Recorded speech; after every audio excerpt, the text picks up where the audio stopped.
October 14th, 1942. A sliver of hell on an island called Guadalcanal. Just inland from the Matanicao River, the air is thick enough to drink, a foul cocktail of rotting vegetation, cloying orchids, and the metallic tang of fear.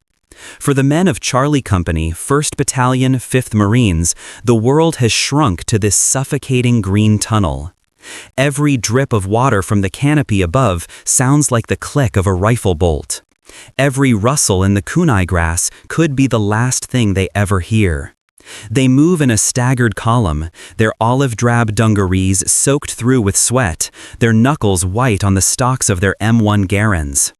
These are the tools of their trade, solid, heavy, parkerized steel and walnut, designed to absorb the punishment of war and dish it out in 8-round clips. At the rear of the patrol, a different silhouette moves through the dappled, oppressive light. Gunnery Sergeant Marcus Evans is a man out of time. At 38, he's a decade older than most of the men, his face a roadmap of hard sun and harder fighting carved in the Dominican Republic and Nicaragua. He is old Corps, a relic from an era of spit-shined shoes and iron discipline. He moves with a quiet economy of motion that makes the younger, jittery Marines seem loud even in their silence. But it's not his age that sets him apart today. It's the weapon cradled in his arms. It's a Winchester Model 70, a rifle you'd expect to see mounted over a fireplace in Montana, not dragged through the malarial swamps of the Solomon Islands. Its stock is polished walnut, its barrel a deep commercial blue that seems to drink the light. Perched atop it is a long, slender, Untold 8-power telescopic sight, an instrument of almost surgical delicacy. It doesn't belong here. It looks expensive. Civilized. While the other Marines' Garands are scratched and stained with jungle mud, Gunny Evans' rifle looks like it was just lifted from a velvet-lined case.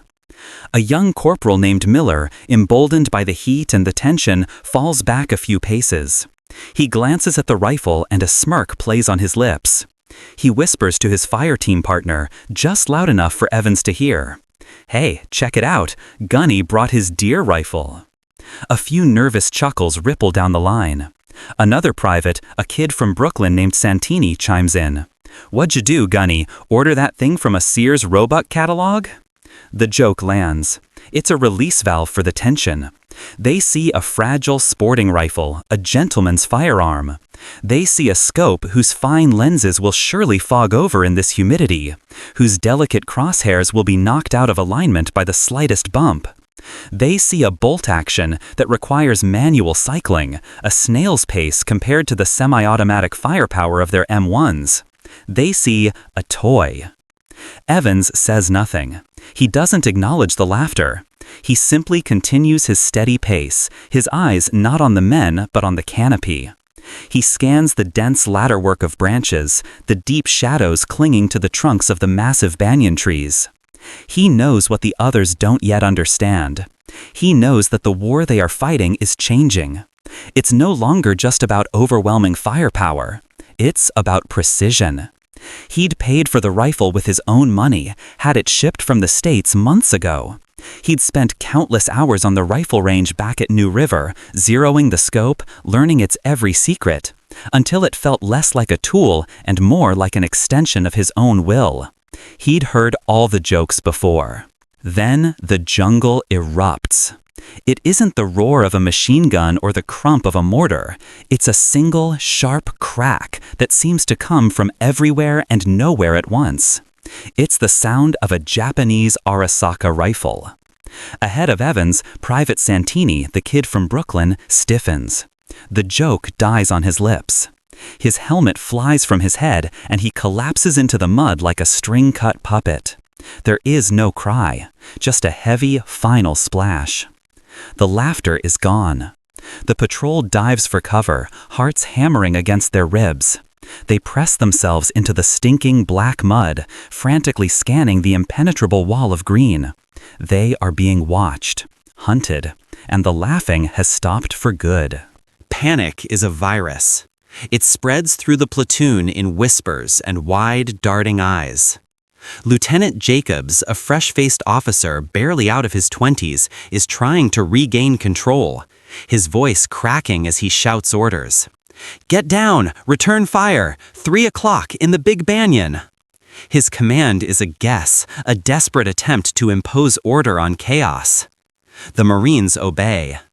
The air is torn apart by the hammering of a dozen M1 Garands and the rhythmic, heavy cough of a Browning automatic rifle. Muzzle flashes light up the gloom. Hot brass ejects into the mud. They pour hundreds of rounds into the dense foliage of a giant banyan tree, shredding leaves, stripping bark, and achieving nothing. The bullets are swallowed by the jungle, their fury spent on phantom shapes and shadows. From high above, the enemy sniper watches them. He is a ghost, a patient predator tied into the crook of a massive branch, his body a seamless part of the tree. His name is Sergeant Matsuo of the Imperial Japanese Army, and he is an artist of invisibility. He is not impressed by the Americans' display of firepower. It is loud, wasteful, and blind. He waits for the volley to subside, for one of the Marines to raise his head, to present a target. Another sharp crack, distinct from the louder reports of the American weapons. This time a scream follows. Corporal Miller, the one who'd started the jokes, clutches his shoulder, a dark flower of blood blooming on his dungaree jacket. He's alive, but the shot has done its work. The terror intensifies. The Marines are now firing less and cowering more. They feel like fish in a barrel.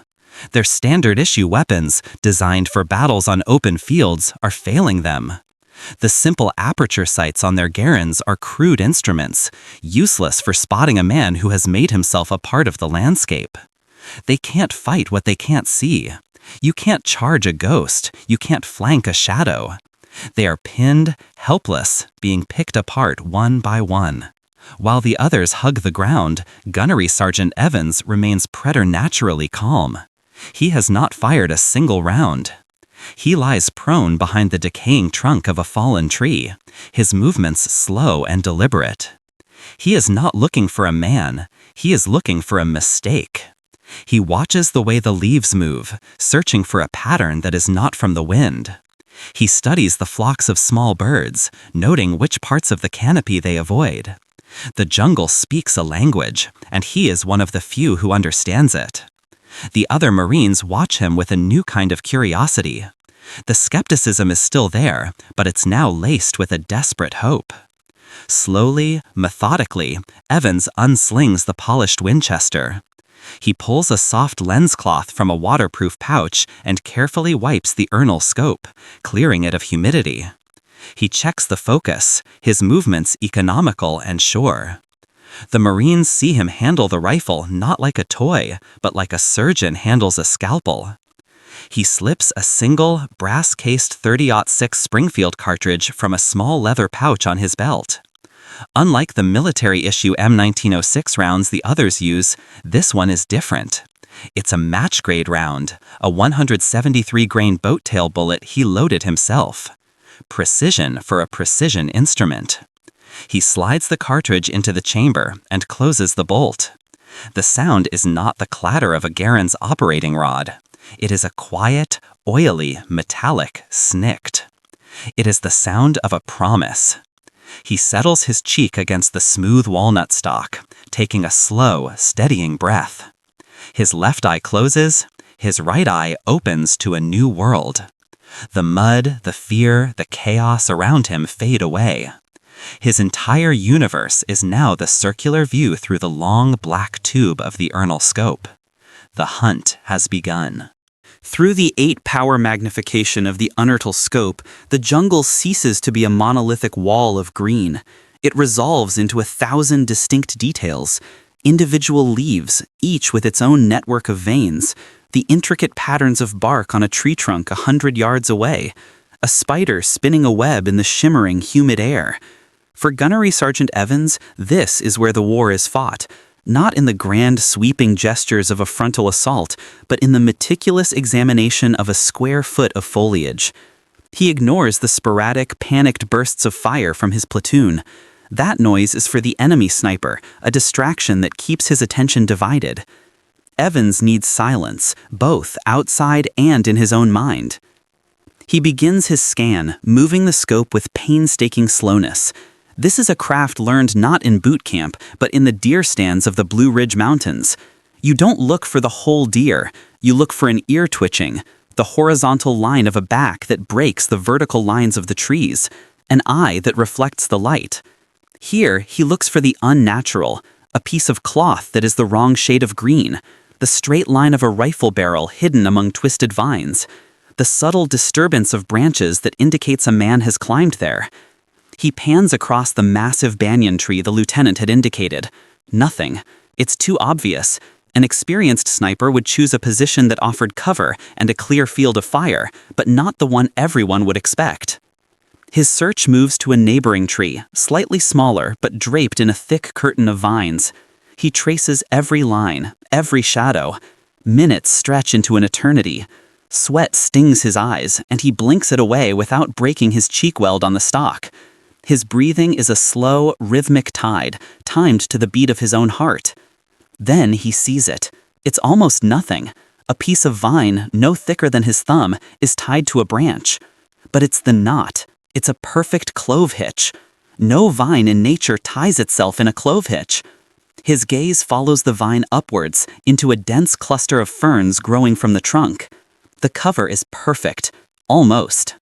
Through the powerful lens, Evans can just make out a dark slit in the vegetation. It is a loophole, a firing port. And inside that darkness, he detects a flicker of movement.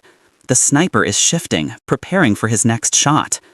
Evans adjusts his position, sinking deeper into the mud, the rifle becoming an anchor. He can't see the man himself, only the nest he has built. Firing into it would be a guess. He needs the sniper to reveal himself. He needs the perfect shot. This is a duel of patience, a contest between two masters of the craft, separated by 100 yards of jungle. The Marines have all but ceased firing now, their ammunition running low, their hope dwindling. They watch Evans, a silent, motionless figure who seems to have become part of the earth. They wonder what he sees that they cannot. Inside his magnified world, Evans waits. He places the fine crosshairs of the scope directly on the dark opening. His finger rests gently on the trigger. He lets out half a breath and holds it, his body perfectly still. Then a glint of metal. The Japanese sniper, convinced the Americans are thoroughly suppressed, moves his Arasaka into the firing port to take aim at the wounded Corporal Miller, who is trying to crawl to safety. It's the mistake Evans has been waiting for. The sniper's head and shoulders are briefly silhouetted against the dark interior of his nest. The sharp, flat crack of the Winchester Model 70 is utterly distinct from the other weapons. It's not a roar, it's a statement. A single, decisive punctuation mark at the end of a deadly sentence. The recoil pushes firmly against Evans' shoulder. Through the scope, he sees the silhouette in the nest jerk violently and then disappear. The jungle falls completely silent, as if holding its breath in shock. For a full 10 seconds, nothing happens. The silence is more terrifying than the gunfire. The Marines of Charlie Company lie frozen in the mud, their eyes fixed on the dense canopy. Then comes the sound. It is a tearing, crashing noise as a body plummets through the layers of branches, followed by the heavy, wet thud of impact with the jungle floor. The ghost is real. A figure in a khaki uniform, tangled in ropes and harnesses, lies twisted and still at the base of the vine-choked tree. The immediate threat is over. The invisible death has been made visible. Slowly, cautiously, the Marines get to their feet. They stare at the dead sniper. Then their gazes turn to Gunnery Sergeant Evans. He is already working the bolt on his Winchester, the spent brass cartridge ejecting with a flick of his wrist. He doesn't look at the dead man. He doesn't look at his platoon mates. He simply begins the methodical process of cleaning his rifle, as if he had just finished a session at the target range. Corporal Miller, clutching his bleeding shoulder, looks at Evans with an expression of pure, unadulterated awe. The toy rifle is no longer a joke. It is an artifact of salvation. Lieutenant Jacobs walks over, his face pale.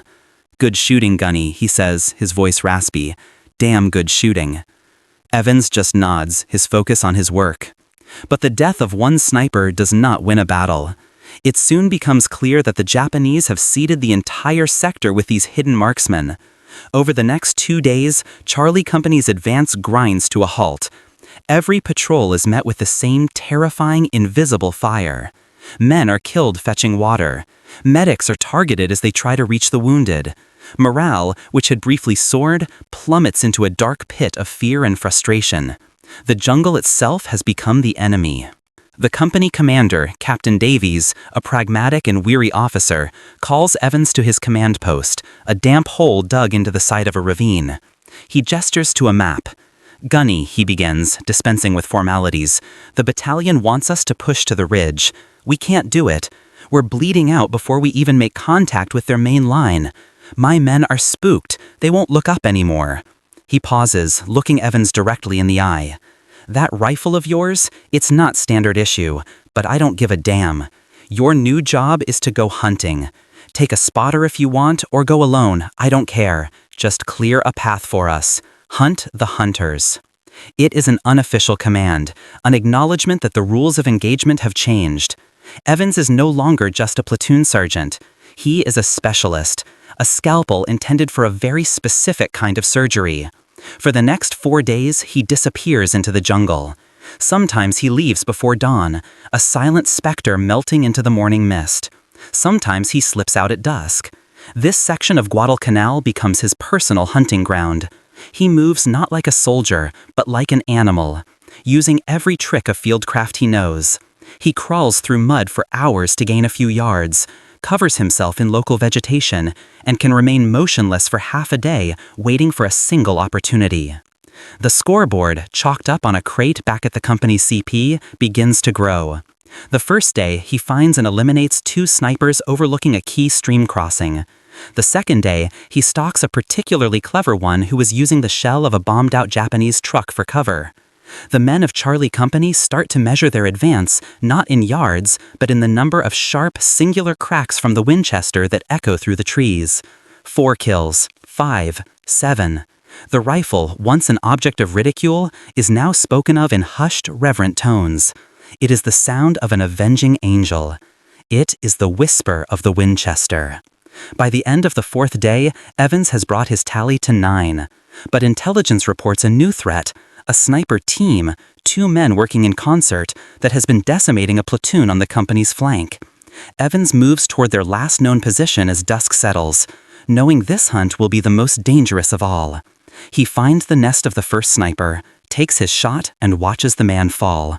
But before the echo of his rifle has faded, a second vicious crack splits the air from a different direction, and a .25 caliber bullet kicks up a spray of mud and splinters just inches from his face.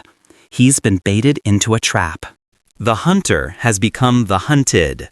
The second Japanese sniper is a professional. He used his partner as bait, firing the instant Evans revealed his own position. Gunny Evans is pinned down, the log he's using for cover absorbing the sharp impacts of the enemy's rounds. This is a different game entirely. It's no longer a patient stalk against an unsuspecting foe. It is a direct, lethal duel between 2 expert marksmen. The enemy sniper is patient, firing only when he thinks he has a clear shot, his bullets thudding into the decaying wood with unnerving accuracy. Evans knows that to stay put is to die. He has to move, but the slightest exposure will bring a bullet. He reaches for his K-bar knife, the heavy blade a familiar weight in his hand. Keeping his body flat against the ground, he slowly pushes the tip of the knife under the rim of his helmet. He raises it just an inch or so above the top of the log. The response is immediate, a sharp crack, and his helmet is violently knocked from the knife's point, a neat hole punched through the steel. The classic trick worked. It drew the enemy's fire and confirmed his position, roughly 75 yards away, hidden in a dense thicket of bamboo. But now the other sniper knows Evans is still alive and thinking. He begins a painstaking retreat, crawling backwards on his elbows and knees, dragging the Winchester with him. Every inch is a victory. The mud sucks at his uniform, trying to hold him in place. He can hear the enemy rounds whispering through the leaves just over his head as the sniper fires into the log, hoping a bullet will penetrate or ricochet. He needs a new position, a new angle of attack. He finds it 20 yards back, a small depression in the earth offering slightly better cover and a clear line of sight to the bamboo thicket. The duel settles into a deadly stalemate of waiting. The sun begins to sink lower, casting long, distorted shadows through the jungle. The light is failing. Both men know this will be decided soon. Evans scans the bamboo with his Untold scope, looking for that one small mistake. He knows his opponent is doing the exact same thing. Then he sees it, a tiny star-like flash of light from deep within the thicket. It is the setting sun reflecting for a fraction of a second off the lens of the enemy's telescopic sight.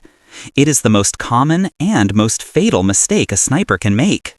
He has the location, but the target is obscured, a shot that is more instinct than science. There is no time to think, no time to second guess. He aligns the crosshairs on the point of the flash, controls his breathing, and presses the trigger. The Model 70 bucks against his shoulder one last time. The report of the rifle seems to hang in the humid evening air. He works the bolt, chambering another round, his eyes never leaving the scope, searching the bamboo for any sign of movement. There is none. No return fire. Only the rising chorus of evening insects. The duel is over. He waits for a full 20 minutes before moving, just to be certain. He finds the second sniper slumped in his hide, his Type 97 sniper rifle still in his hands. These were the 10th and 11th kills in just 4 days. That night, when Gunnery Sergeant Evans slips back into the company perimeter, caked in mud and utterly exhausted, no one says a word. The jokes are a distant memory. The men just watch him pass, their faces etched with a mixture of awe and gratitude. Corporal Miller, his arm now in a sling, silently hands him a canteen of fresh water. Evans takes it, nods his thanks, and walks to his foxhole. The unspoken message is clear. Respect, the only currency that matters here, has been paid in full. In the brutal calculus of the Guadalcanal campaign, the actions of one man with a civilian rifle became a legend. The Winchester Model 70, with its precision action and superior optics, had proven that in the hands of a master, a tool of sport could become a devastating instrument of war. It demonstrated a truth the military was just beginning to grasp. The age of the marksman had returned. The informal, desperate missions of men like Gunny Evans would become the doctrine of the future, laying the groundwork for the formal creation of the United States Marine Corps Scout Sniper Program. The pop gun, the toy, the mail-order rifle they all laughed at had done more than save a platoon.